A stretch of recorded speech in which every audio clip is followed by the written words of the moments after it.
Good morning, everyone. This is Michael, and welcome to our Triangle Meditation and the Ask Meditations for this coming week. I'll be substituting for Tuya through this week, and we'll do the best I can under the circumstances. I'd like to begin by reading to you a few of the things that Master DK is talking about in the externalization of the hierarchy. He anticipated the coming of an avatar, a greater avatar, and a lesser avatar that would embody the energy of the greater one and reach the physical plane. Now, excuse me, this was written mostly in 1941, right in the middle of Second World War, and it was not determined who that avatar would be, whether it would be the Christ or someone the Christ assigned, who would be the representative of what is called the avatar of synthesis, who could descend no lower than the mental plane. And yet an avatar was needed, of course, on the dense physical plane. So I found it very interesting. Actually, it's a section that I've been working through in the video commentaries I've been making, and already there are about 32 programs there which you can find on Makara website and increasingly on the YouTube website, and it's really worth studying this book, The Externalization of the Hierarchy, because it shows us how the Master thinks and how the hierarchy thinks about human possibilities. So, let me go ahead here in just a moment.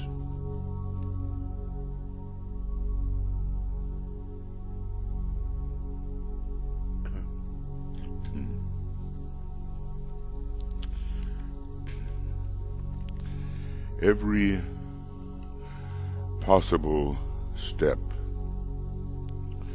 has been taken by hierarchy to enable the avatar, the coming one, to appear. That's both the avatar of synthesis and his representative, who can reach as far as the physical plane, whereas the avatar of synthesis himself can reach no lower than the mental plane.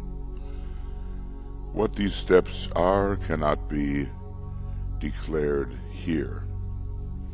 I guess we simply have to take, on faith that this was done, and it turned out, we learned 4 years later, to be a successful linking up with the planetary logos, and even at the time this was being written, with the Christ.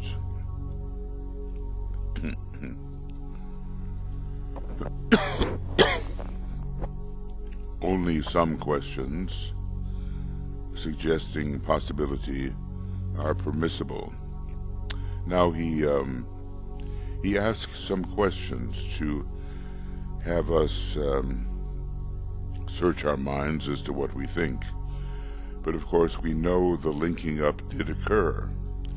So this is the way 4 years before it really happened that DK was thinking.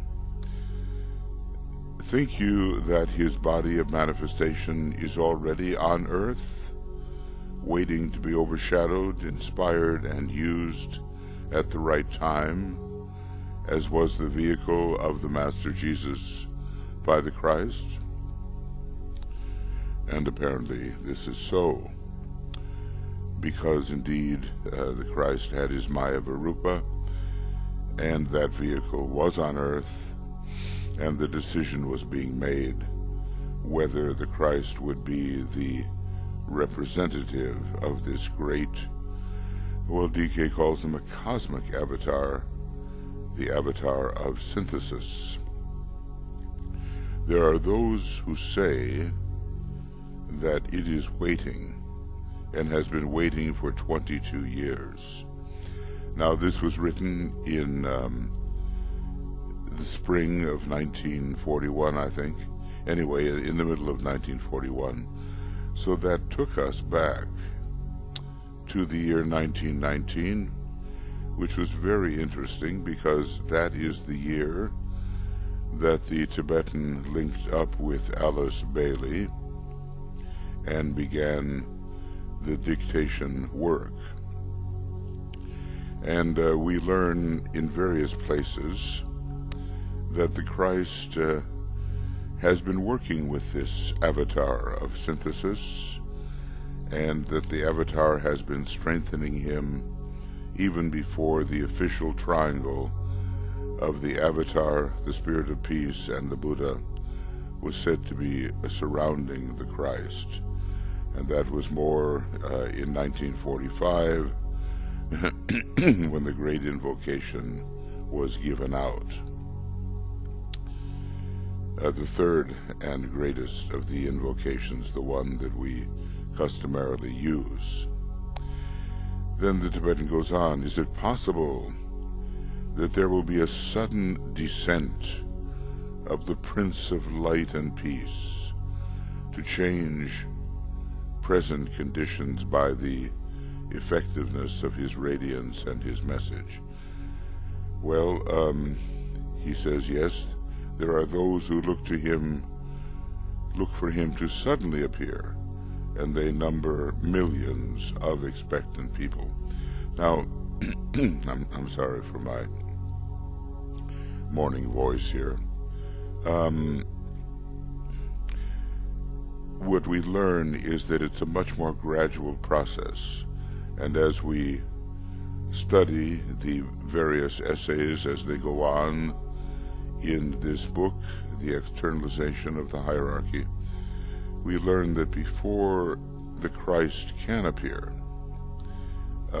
much has to be done in the 5 planetary centers regarding the masters taking their positions, surrounded by their initiates and disciples, and questioned as to their wisdom, because the humanity who is aware of their presence looks to them for wise counsel. Now, that is a gradual process. It's not a sudden dramatic descent. But when he talks about the Prince of Light and Peace, well, one of the names of the Christ is the Prince of Peace. And he says also, the Christ says, I am the light of the world. So obviously he's saying that this second and lesser avatar, who represents the avatar of synthesis, there's a very good possibility that it will be the Christ. And we have learned in subsequent messages over the years, the 8 years remaining from 1941 to 1949, when Alice Bailey passed on and the second installment transmissions were completed. We've learned indeed that the representative is the Christ. Some say he is already on his way. These are the various points of view, you know. We know that the Christ has his Maya Varupa, his will-created body, that he has never left humanity, and it's just a question of his reappearance before humanity, so that every eye shall see him. Is it possible, the Tibetan goes on questioning, that this Wesak festival will see him approach nearer to the hierarchy and make a contact with them.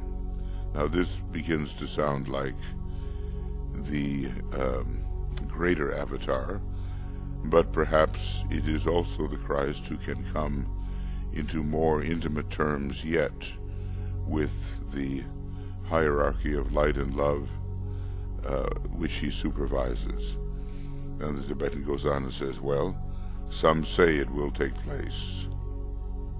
Then another question: can the massed intent of humanity evoke response and lead to the appearance on earth of the lesser avatar, which is a way of saying, can Christ be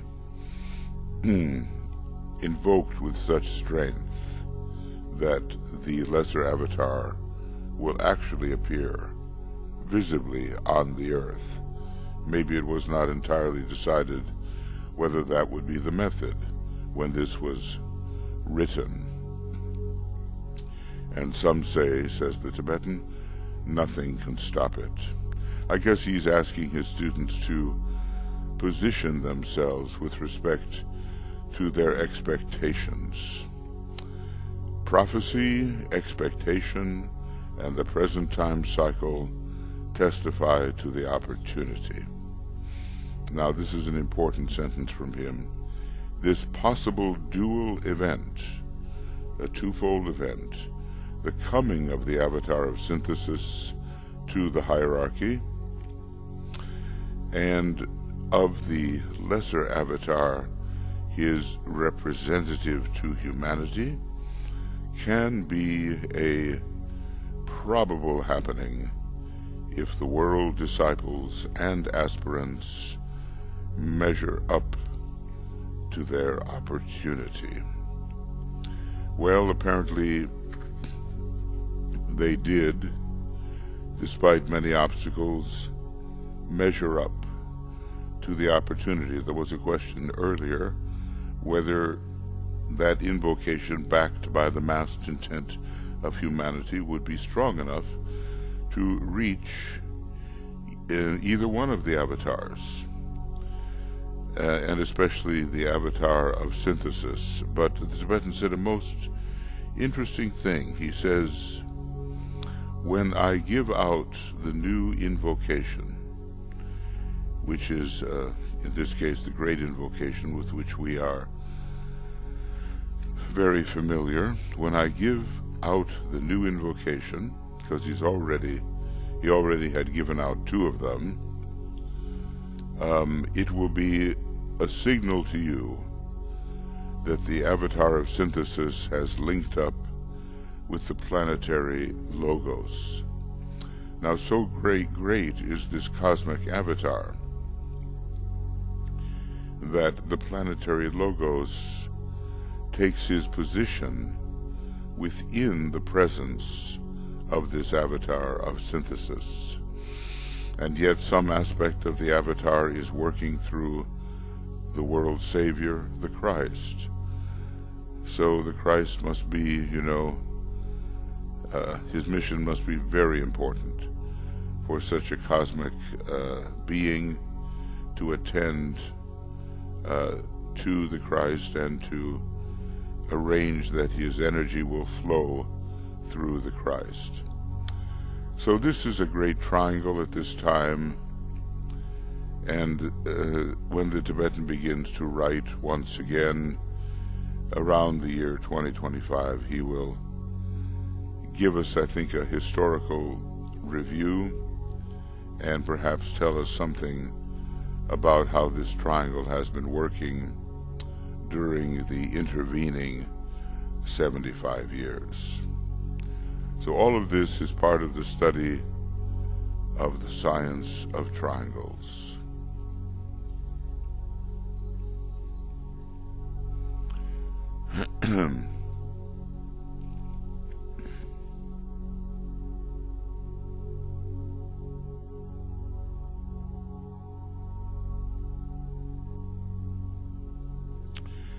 Now we will continue our work.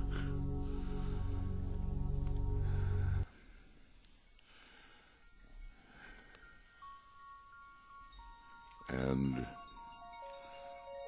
in our meditation, breathe in the white light.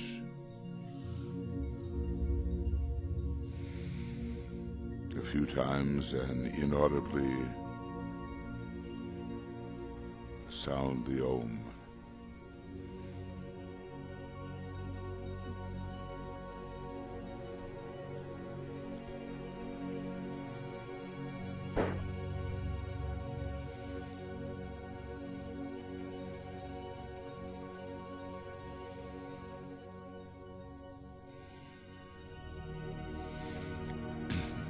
We think about the Tibetan's instructions about how to begin the day. I would ask you, he says, for a few minutes each morning prior to doing the group meditation, to rest quietly back in your chair or bed and, closing your eyes, link up with your soul and with me, your friend.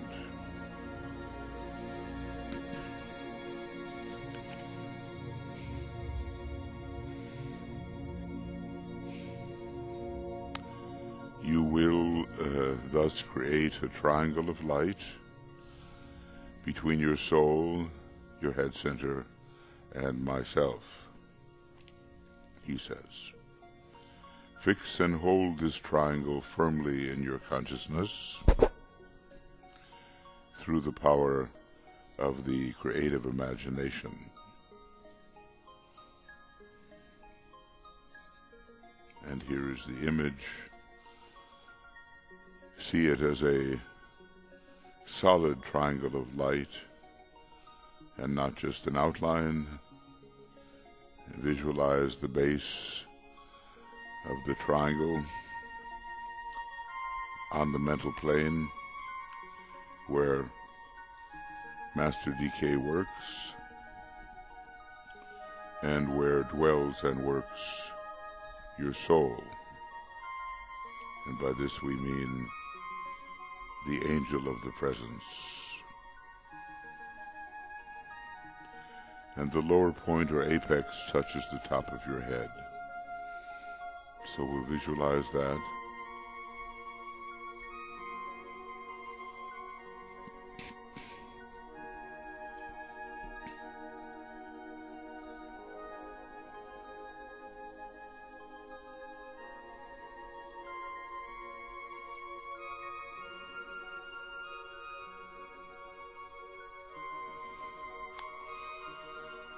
And then we see pouring down via the triangle a stream of light, golden in color and not white. It is more light orange than white.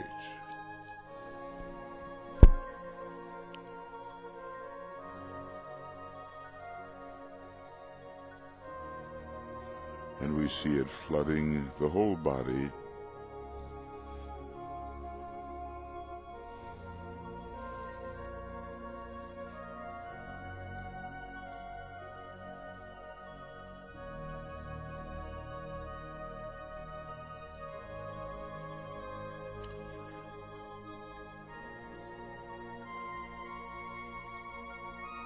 And when we have visualized this as perfectly as possible,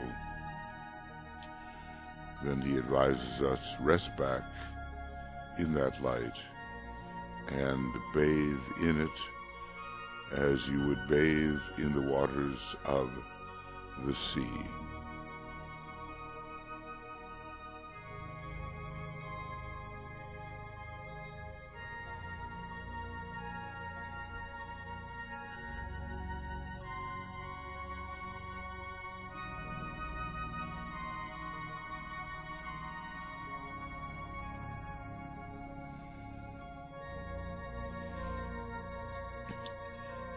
We can see that this is kind of an infusion exercise. Now the Tibetan goes on, see it permeating every part of your physical equipment.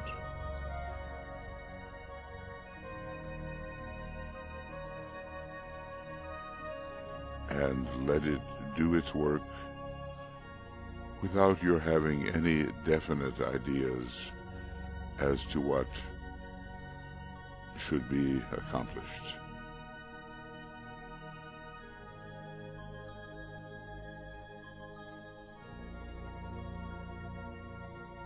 And he says, the rest of the activity is in my hands, and you can safely leave it to me.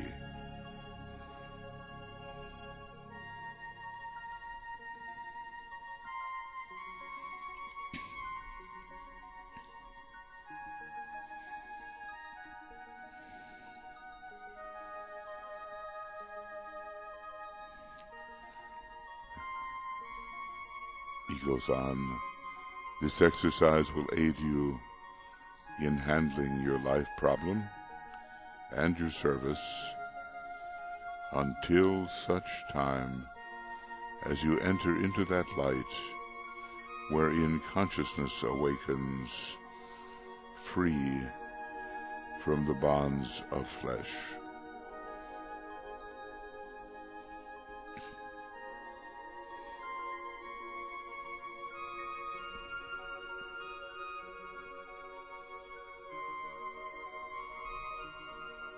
The blessing of your co-disciples is upon you, and yours upon them.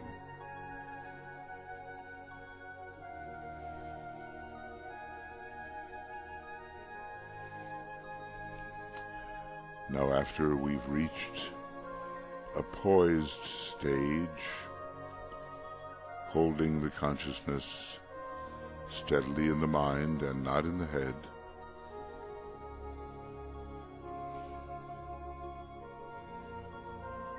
we contact the spiritual triplicity, which is that which, quote, hovers over the square and radiates the energy of light into the waiting field of active thought. So we want to have the mind held steadily in the light of the soul.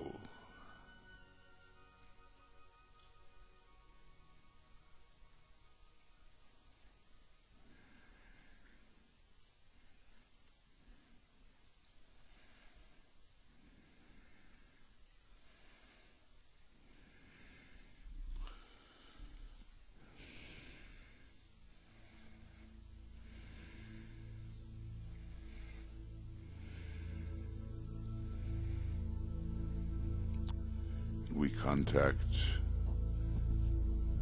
this higher aspect infusing our nature. Now, we focus on our own triangle or triangles, depending. We might have one, we might have a few, we might have many. And we start with the premise that energy follows thought.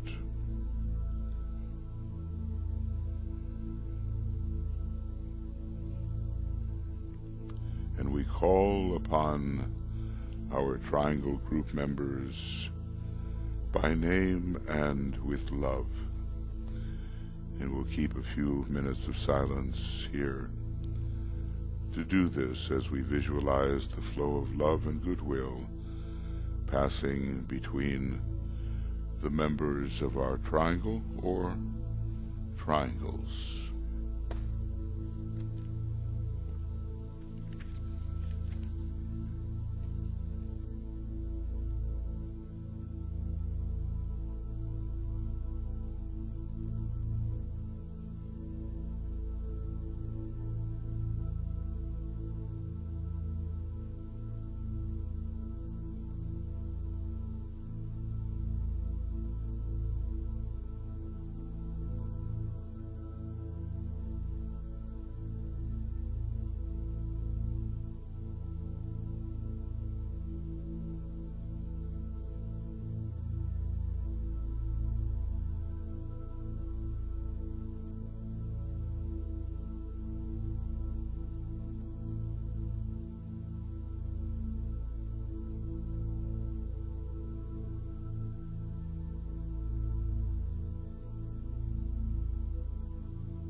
as this energy is passing through our own little network of triangles, we feel how this energy is helping to change the square-like etheric field into a field of triangles. Spiritual light, spiritual love is passing through.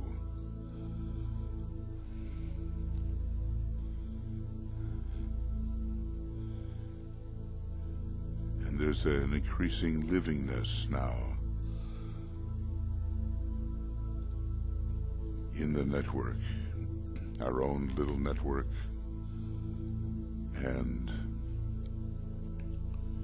the greater network, which we also visualize covering the entire Earth, the greater network of triangles.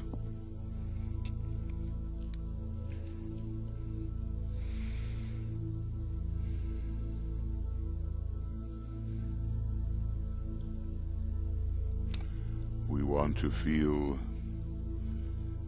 the vivification of this work, of the triangles with which we are involved, and of the entire network. And somehow, very high in Shambhala, we realize that this whole triangles network is under the eye of the three Buddhas of activity. They embody the intelligence aspect, and they are of such an exalted nature, sacrificing themselves for our particular planet, that they were planetary logoi in the previous solar system. So this rises to a very high point, and perhaps in the middle of every triangle, eventually, not only the Christ, but eventually Sanat Kumara himself, when later the triangles of will are formed.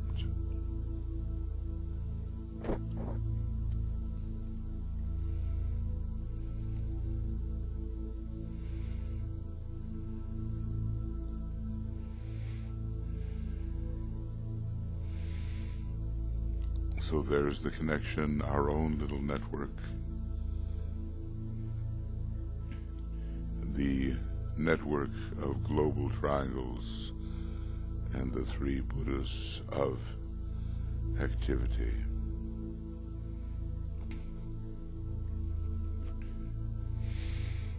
And in times of emergency, we've been told the Buddhas can use this triangles network for the welfare of humanity and the planet. It is a work which must go on, says the Tibetan.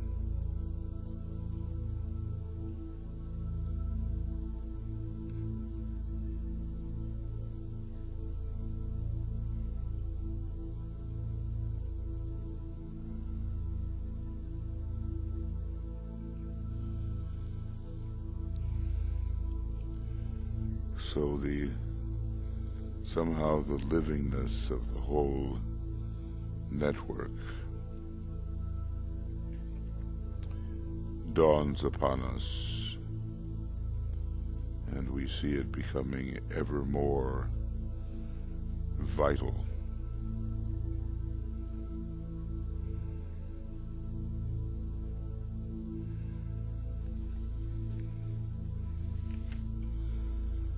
Now, part of our triangles work is when we have seen the light and love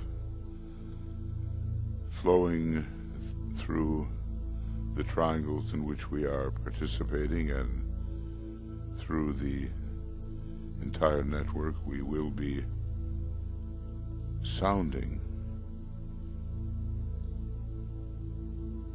the great invocation. That's an important part of the work, and so let us concentrate upon that now. The sounding of the great invocation.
so we see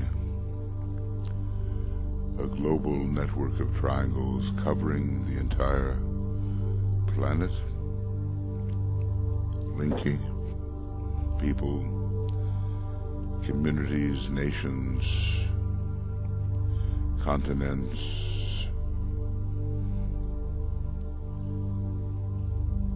It is a factual, etheric organism. It is alive and must continue, and it substands and underlies our world affairs, reconditioning human interaction until it becomes right human relations under the influence of the soul. We visualize at least 100,000 vital living triangles in this transition from the square to the triangle.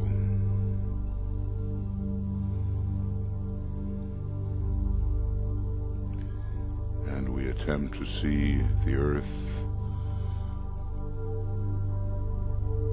as truly a sacred planet and humanity redeemed. It is an inevitability in a way, but much of the time equation will be in our hands. And so we sound the sacred word 3 times, bringing together the spirit, the soul, and the body of humanity.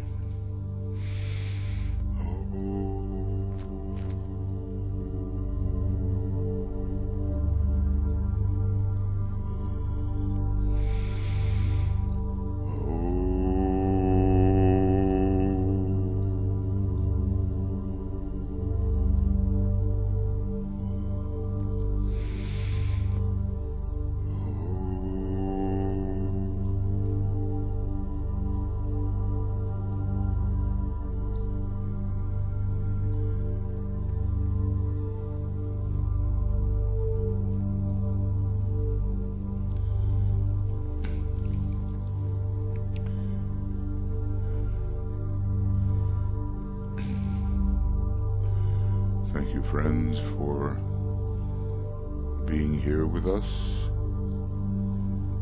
and we will continue our ask work. But tonight, on Wednesdays we always have 2 according to our new schedule, and one is a broadcast like this, and the other is a webinar, and we will go deeply into this wonderfully mysterious science of triangles using the 100 pages or so dedicated to it in the book Esoteric Astrology. And when that is concluded, and it will not be concluded shortly, there's much more to study in terms of the triangular linking up on our planet. Of course, it goes far beyond our planet, doesn't it? Far beyond.